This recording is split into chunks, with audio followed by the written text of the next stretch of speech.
बताइए, चलिए विस्तार से सुनते हैं। आप अगर मेरे पुराने विद्यार्थी हैं तो मुश्किल से 4 महीने पहले भी मैंने आपको ये मैरिटल रेप के ऊपर अपनी क्लास में एक बार चर्चा की थी और कहा था कि यह विषय दिल्ली हाई कोर्ट में विचाराधीन है कि यह मैरिटल रेप माना जाए या ना माना जाए। पहले मैं आपको थोड़ा सा विषय वस्तु के बारे में बता देता हूं, ध्यान से सुनिएगा। विषय वस्तु क्या है पहले उसको समझिए। देखो क्या है, भारत के संविधान में जो दंड प्रक्रिया है उसकी अलग से व्याख्या इंडियन पीनल कोड में की गई है। इंडियन पीनल कोड जो कि मैकाले की सिफारिश पर 1860 में बना, उसमें रेप की व्याख्या आईपीसी के सेक्शन 375 के तहत की गई कि बलात्कार आफ्टर ऑल होता क्या है, यह 375 में बताया गया। आईपीसी की धारा 375 के अंदर एक क्लॉज नंबर 2 दिया हुआ है। आईपीसी की धारा 375 क्लॉज 2, उस क्लॉज 2 में बलात्कार में एक एक्सेप्शन दिया हुआ है। एक्सेप्शन बोले तो अपवाद। अपवाद किस बात का? कि व्याख्या तो हो रही थी कि बलात्कार किसे कहेंगे, लेकिन उसमें एक पॉइंट डाल दिया 375 क्लॉज 2, जिसमें यह कहा कि यदि एक पुरुष के द्वारा एक महिला के साथ यौन व्यवहार किया जाता है, चाहे वो उसकी इच्छा के विरुद्ध हो, तो भी उसे बलात्कार कंसीडर नहीं किया जाएगा यदि वह पुरुष पति है और महिला की उम्र 15 साल से अधिक है। अर्थात उम्र के क्राइटेरिया पर भी सवाल खड़ा होता है, और दूसरा, पति के द्वारा जबरन पत्नी के साथ बनाए गए यौन संबंध को भी वो रेप की कैटेगरी से बाहर करता है। जब मैं इस विषय पर चर्चा करता हूं तो बहुत से विद्यार्थी कमेंट बॉक्स में बिना मांगे भी एक सलाह दे देते हैं। सलाह यह है कि फिर तो शादी ही क्यों की जाए। अगर ऐसा ही होगा तो हर महिला अपने पति के ऊपर इसी प्रकार का आरोप लगा देगी, और कौन अंदर बेडरूम में झांकने के लिए तैयार है कि इनके द्वारा यानी पति के द्वारा पत्नी के साथ जबरन यौन संबंध बनाए गए। तो यह विषय तो वाकई में बेडरूम के अंदर कर्टेन्स के ढके होने के बाद का विषय है। तो ऐसी विषय पर खुले में चर्चा क्यों हो, बताते हैं क्यों चर्चा हो।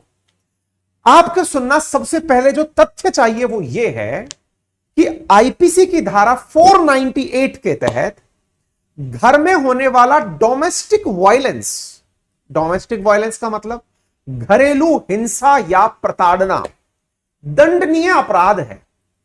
जहां भारत की दंड संहिता में महिला के साथ में किसी भी प्रकार से बोलकर या शारीरिक रूप से उसकी डिग्निटी को डाउन करने का प्रयास किया जाता है, वो भारत में दंडनीय अपराध की श्रेणी में आता है।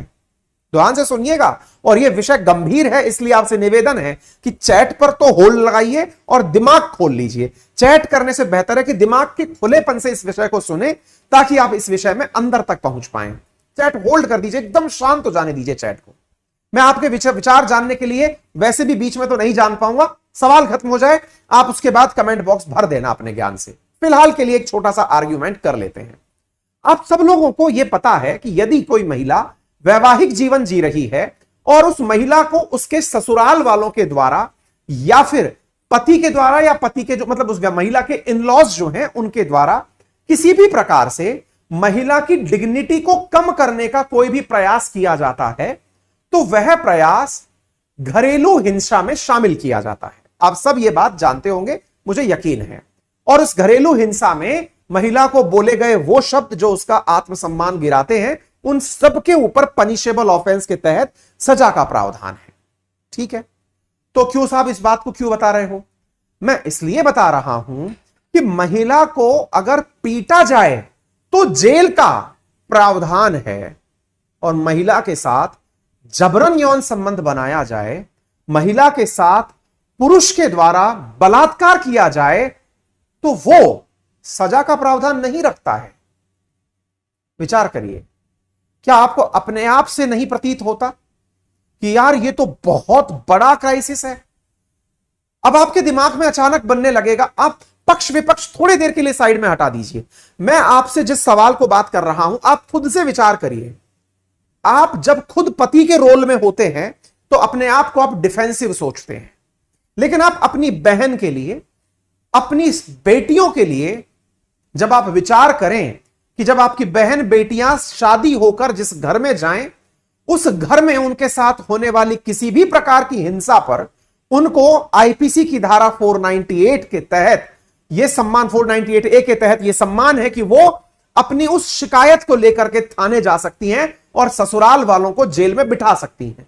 तो आपको ऐसा लगता है कि हमारी बहन बेटियां शादी के बाद भी सुरक्षित हैं, लेकिन जरा विचार करिए कि जब आपने किसी व्यक्ति के साथ में बदसलूकी की तो जेल है, लेकिन बदसलूकी में जबरन यौन संबंध